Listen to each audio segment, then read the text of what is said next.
तो भाई प्रैक्टिस, ठीक है।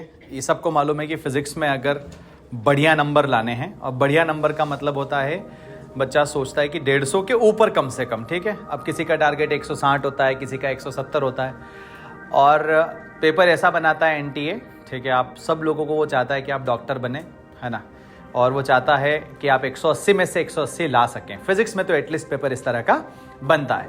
तो डिपेंडिंग अपॉन कितना हार्ड वर्क आप करते हैं, कितना स्मार्टली आप चीज़ों को लेते हैं, आप 180 में से 180 ला सकते हैं, right.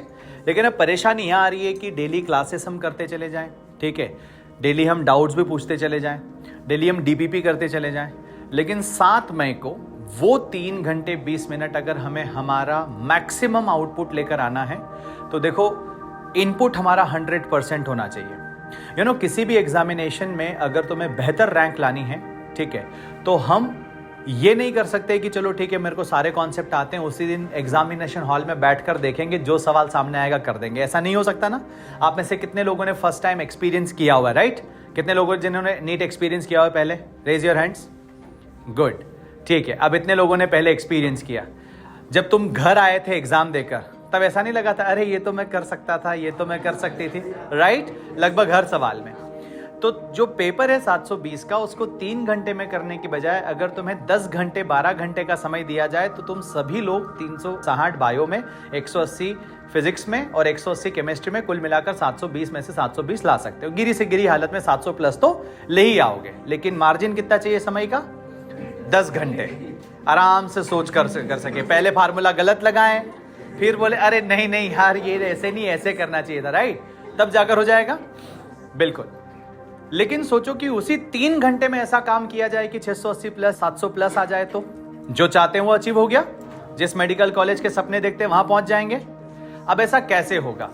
So to be very honest, किसी भी कॉम्पिटिटिव एग्जामिनेशन में नया सवाल अगर तुम्हारे सामने आ जाए तो 99% चांसेस है कि वो नहीं बनेगा।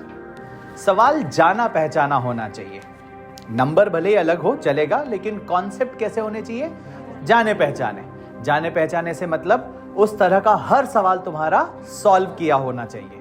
और वो होगा कब? जब आप एक्सटेंसिव प्रैक्टिस करेंगे, अथा प्रैक्टिस। अब ये अथा प्रैक्टिस तो करनी है, लेकिन इसमें भी ये नहीं समझ में आता कि कौन सी बुक फॉलो करें, कौन सा मॉड्यूल फॉलो करें, ठीक है। और जब हम वो सब करने की कोशिश करते हैं, हम मॉड्यूल सॉल्व कर रहे हैं, हमारा दोस्त कहता है यार मैं ये सॉल्व कर रहा हूं, और उसका जब एक डाउट वो अपने से पूछ लेता है ना, तो यार अपने को लगता है यार इसकी किताब ज्यादा बढ़िया है, अच्छा सवाल था इसमें, नहीं है ना? फिर हम अगली बार वो वाली किताब पर फोकस करते हैं। यही चलता रहता है तुम्हारे साथ। तुम्हारी इस प्रॉब्लम का एक सॉल्यूशन मैंने बनाया, ठीक है। अब से हम डेली क्लासेस जो हमारी ऑफलाइन चल रही है, ऑनलाइन चल रही है, वो करते रहेंगे, ठीक है। उसके अलावा डेली शाम को 6 बजे अनअकैडमी के लर्निंग ऐप पर हम करेंगे 50 क्वेश्चन, ठीक है। पर चैप्टर कितने क्वेश्चन बच्चों? 50 क्वेश्चन, बहुत ज्यादा नहीं। 50 ऐसे छटे हुए सवाल जिनको कर लेने से पूरे चैप्टर के सारे कॉन्सेप्ट्स एकदम बढ़िया तरीके से क्लियर हो जाएंगे, ठीक है। तो एक दिन पहले आपको शॉर्ट नोट्स मिल जाएंगे, जो मेरे हैंड रिटन नोट्स हैं, उन्हें रिवाइज करना और ऐप पर आ जाना। कितनी बजे? शाम को 6 बजे, ठीक है। आप सब लोगों को भी लिंक्स मिल जाएंगी, ठीक है। अब हम करेंगे कितने बच्चों? 5000 प्लस। 5000 प्लस क्वेश्चन कैसे हो जाएंगे? 50 क्वेश्चन हम डेली करेंगे, ठीक है। और कितने दिन तक करेंगे? तो हो गए ना? यस और नो? 5000 क्वेश्चन, है ना। अब कहने को देखो मैं कह सकता हूं कि मैं 50,000 क्वेश्चन करा दूं। मेरे को मालूम है 50,000 हो नहीं पाएंगे, ना तुम कर पाओगे, तो हम टारगेट वो लेकर चले जो हम अचीव कर सके। तो कॉन्फिडेंस तभी बढ़ेगा। हम होता है ना, आज सवेरे उठे, डिसाइड किया आज मैं जेनेटिक्स भी पढ़ लूंगा, इलेक्ट्रोस्टैटिक्स भी पढ़ लूंगा, केमिस्ट्री का सॉल्यूशन भी पढ़ लूंगा, वर्क एनर्जी पावर रिवाइज भी कर लूंगा, ठीक है।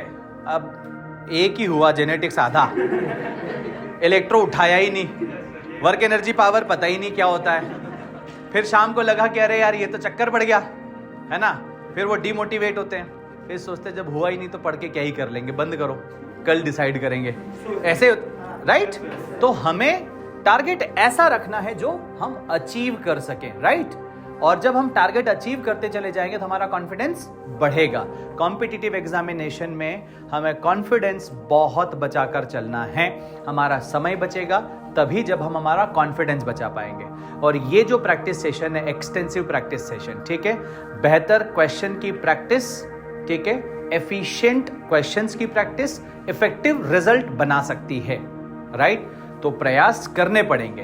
अब थक जाओगे, थकने के बाद भी तुम्हें क्या करना पड़ेगा? अपने आप को मनाना पड़ेगा कि नहीं, मैं अभी थका नहीं हूं। दिन भर क्लासेस चलेंगी, डीपीपीज भी मिलेंगी, मॉड्यूल भी सॉल्व करना है, रिवाइज भी करना है, लेकिन साथ ही साथ आपको प्रैक्टिस भी करनी पड़ेगी 100%, ठीक है? तो ये काम अपन ने डेली बेसिस पर कर लेना है। इतने सवाल अगर आपने प्रैक्टिस कर लिए तो फिर मेरे ख्याल से ऐसा नहीं है। और जब इतने सवाल प्रैक्टिस करोगे तो फिर डाउट्स आएंगे तो मैं बैठता हूं बाहर डाउट्स के लिए, राइट? तो थोड़े और क्वेश्चन प्रैक्टिस करो, थोड़ी सी जान लगाओ, थोड़े और किताबों के साथ समय बिताओ, तो डाउट्स आएंगे तो उन्हें हम फिर क्या करेंगे बच्चों? सॉल्व करेंगे। और जितना तुम पूछोगे उतना तुम सीखोगे, ठीक है ना? आई बात समझ में? तो ये हम शुरू कर रहे हैं प्रोग्राम, ठीक है? और शाम को 6 बजे डेली बेसिस पर। आज 19 तारीख है, आज से ही ये शुरू हो रहा है, ठीक है? आप आज से ज्वाइन कर सकते हैं, आप चाहे कल से ज्वाइन कर सकते हैं, लेकिन मैं कहूंगा आज से करें, क्योंकि टाइम ज़ाया हमें बिल्कुल भी नहीं करना है। तो आज इलेक्ट्रोस्टैटिक्स का प्रैक्टिस सेशन होगा, जिसमें हम कुलाम्स लॉ की प्रैक्टिस करेंगे। किसकी प्रैक्टिस करेंगे बच्चों? कुलाम्स लॉ की प्रैक्टिस करेंगे। ऐसा पूरे 100 दिनों का शेड्यूल बनाकर मैं आपको पहले से ही डिस्ट्रीब्यूट कर दूंगा कि यहां से आपको इस एक्सेल शीट में ये क्लासेस इस तरह से मिल जाएंगी, ठीक है? ऑन अ डेली बेसिस, ठीक? आप सभी लोग जितने भी देख रहे हैं मुझे YouTube में वीडियो पर, तो बच्चों नीचे डिस्क्रिप्शन बॉक्स में आपको लिंक मिल जाएगा, वहां पर अवेलेबल है पूरा का पूरा प्लान। उस पर जाकर आप क्लिक करें, आप देखेंगे, आपको पता चल जाएगा। डेली बेसिस पर शाम को 6 बजे, 6 से 7:30 का एक टाइम हमने रखा है, क्योंकि फिजिक्स के 50 सवाल करने के लिए समय थोड़ा सा लगेगा, समझाना पड़ता है कि यार ऐसे क्यों हो रहा है, राइट? और जब आप करते चले जाओगे ना साथ साथ, तो फिर कॉन्फिडेंस आएगा। एक और बात बता दूं, जब खुद से सॉल्व करो और ना बने तो डिमोटिवेट, क्योंकि तुम अकेले नहीं होंगे जिससे फिजिक्स के सवाल नहीं बनते। लगभग हर एस्पिरेंट जो नीट या जेईई की तैयारी करता है, स्टार्टिंग में उसके क्वेश्चंस नहीं बनते हैं, लेकिन over the period of time जब हम समय देते हैं, चीजों को सीखते हैं, तो सवाल बनना शुरू हो जाते हैं। बस इतना समय आपको देने की जरूरत है, ठीक है? चलिए, wish you all the very best, take care. Unacademy. Let's crack it.